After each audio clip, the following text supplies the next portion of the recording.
Ça nous est tous déjà arrivé, non? De recevoir un produit qui ne correspond pas du tout à nos attentes. Eh bien, c'est de ce point de départ, de cette petite déception, qui est née toute une discipline, la démarche qualité. Alors on va voir ensemble comment on est passé de la simple réparation des erreurs à une méthode conçue pour carrément les empêcher de survenir. Tout commence souvent comme ça, avec le petit « ding » d'un email de réclamation. C'est le signal d'alarme, le moment de vérité, celui où l'on se rend compte qu'il y a un fossé entre la promesse qu'on a faite au client et la réalité de ce qu'on a livré. Alors, pour être un peu formel, une réclamation, c'est quoi? C'est n'importe quelle manifestation d'insatisfaction pour laquelle un client attend une réponse et, si possible, une solution. Ce n'est pas juste un coup de gueule en l'air, non, c'est un véritable appel à l'action. Mais attention, l'insatisfaction du client, ce n'est que la partie visible de l'iceberg. Parce que derrière, chaque erreur a un coût bien réel, avec un impact direct sur la santé financière de l'entreprise. Et c'est quand on regarde les chiffres qu'on prend vraiment conscience du problème.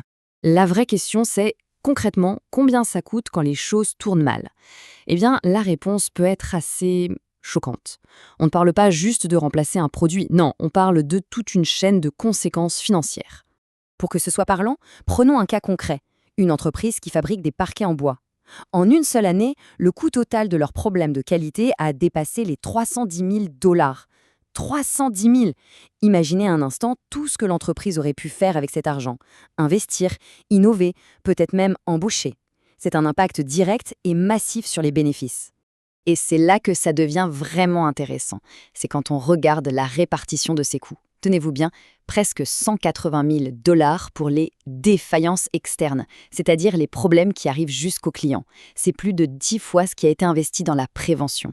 En clair, on dépense une fortune pour éteindre des incendies et quasiment rien pour les empêcher de se déclarer. C'est un non-sens économique total. C'est justement ce coût exorbitant, cette absurdité, qui a forcé les entreprises à complètement changer leur fusil d'épaule. Ça a provoqué une véritable révolution dans la manière de penser la qualité au fil du temps.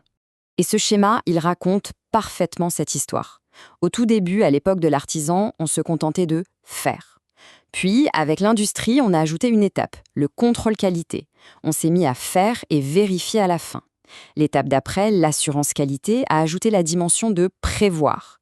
Et enfin, aujourd'hui, on est arrivé au management de la qualité qui boucle la boucle avec un objectif constant, améliorer. Alors arrêtons-nous un instant parce que c'est hyper important de bien faire la différence entre ces étapes modernes, le contrôle, l'assurance et le management. Ce n'est pas du tout, mais alors pas du tout la même philosophie. L'image est parfaite en fait. Le contrôle qualité, c'est le pompier. Il est réactif, il arrive courageusement pour éteindre l'incendie une fois que le défaut est là. À l'inverse, l'assurance qualité, c'est l'architecte.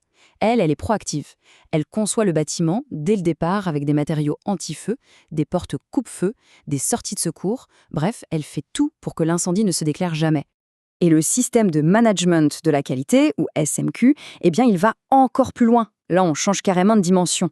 C'est une démarche globale qui implique toute l'organisation, du grand patron jusqu'à l'opérateur sur la ligne, dans un effort permanent d'amélioration. C'est là que des normes comme la fameuse ISO 9001 entrent en jeu. En fait, elles fournissent un cadre, une sorte de mode d'emploi reconnu dans le monde entier pour mettre en place un système qui fonctionne. D'accord, c'est bien beau la théorie, mais concrètement, on fait comment? Eh bien pour ça, les organisations ont à leur disposition toute une panoplie de méthodes et d'outils super puissants. L'une des grandes philosophies, c'est le Total Quality Management, ou TQM. L'idée de base est simple mais radicale. La qualité, ce n'est pas l'affaire d'un seul département, c'est l'affaire de tout le monde. Du comptable qui s'assure que ses factures sont claires, au commercial qui gère bien les attentes du client, chacun, à son niveau, a un rôle à jouer pour la satisfaction finale. Une autre approche très connue, c'est le Six Sigma. Alors là, on oublie le pifomètre. Tout, absolument tout, est basé sur les données. On mesure, on analyse, on utilise des outils statistiques pour traquer la moindre variation, la moindre petite source d'erreur dans un processus. Le but, c'est d'atteindre un niveau de qualité tellement élevé qu'il n'y ait, pour ainsi dire, plus aucun défaut. En fin de compte, si on devait tout résumer, toute cette évolution, toute cette philosophie, ça tiendrait en une seule phrase, un seul concept clé. Il faut arrêter d'investir massivement pour corriger les erreurs et déplacer cet argent vers la prévention. C'est un changement total de paradigme. Et ça nous laisse avec une dernière réflexion. Une réflexion qui s'applique à n'importe quelle entreprise et même à n'importe quel projet personnel. Où se trouve le véritable investissement intelligent?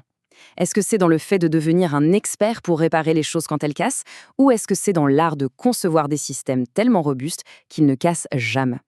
La réponse paraît évidente, et pourtant, sa mise en pratique reste le plus grand défi de la qualité.